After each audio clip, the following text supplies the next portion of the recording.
Western political এবং ঐতিহাসিকদের অনেক জিনিস, অনেক ইতিহাস ভুয়া ইতিহাস। না, ইতিহাসের কথা তো না না বলছি না। রাষ্ট্র এরা যে বলতেছে যে এই মানুষ প্রকৃতির জগতে বাস করত, এগুলো টোটাল একটা ফলস ইতিহাস এবং ফলস। না, আমি বলি মানুষ আগে শেষ কথা তো না। মানুষের ইতিহাসটা আমি বলি সংক্ষিপ্ত 2 মিনিটে বলে দেয়নি। হযরত আদম আলাইহিস সালাম থেকে নিয়ে হযরত নূহ আলাইহিস সালাম পর্যন্ত মানব জাতি এক জায়গা ছিল, পৃথিবীর কোথাও মানব জাতি ছিল না। হযরত নূহ আলাইহিস সালামের পরে মানুষ ছড়াই গেছে। হ্যাঁ, কেমনে ছড়াইছে রে শোনো। তার 3 ছেলে হাম, সাম, ইয়াফেস। এরা সবাই এক জায়গায় বাস করত। তো এক রাত্রে ঘুমিতে উঠতে দেখে এদের বাসা চেঞ্জ। এই দিবসটাকে বলে ইয়ামুল বালবালা। বাসা চেঞ্জ হওয়ার পরে তারা যার যেমন পারছে বিভিন্ন জায়গায় চলে গেছে।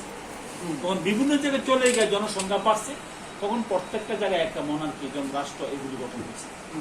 এই হলো রাষ্ট্র গঠনের ইতিহাস। হবস লুক যারা বলে এগুলো কাল্পনিক। না না, আমি বলতেছি ভাই, আপনি বুঝতেছেন না। আমি বলতেছি কি যে হবস লক তো রাষ্ট্রের কথাই বলতেছে।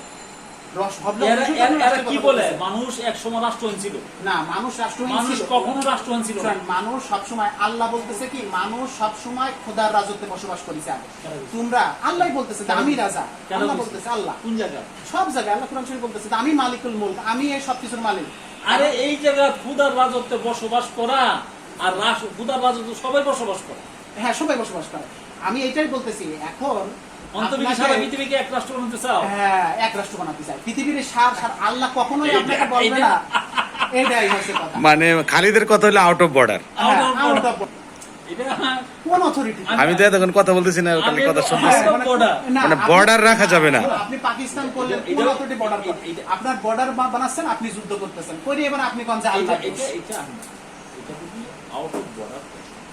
প্রত্যেকটা জাতির নিজস্ব টেরিটরি থাকবে, থাকবে, কোনো সমস্যা নেই। কিন্তু আউট অফ বর্ডার এগুলি সে কাল্পনিক। ওই হবস না না, এইটাই হচ্ছে, আমি আপনারে ভাই বলি, out of border, out of border বলছে রাষ্ট্র।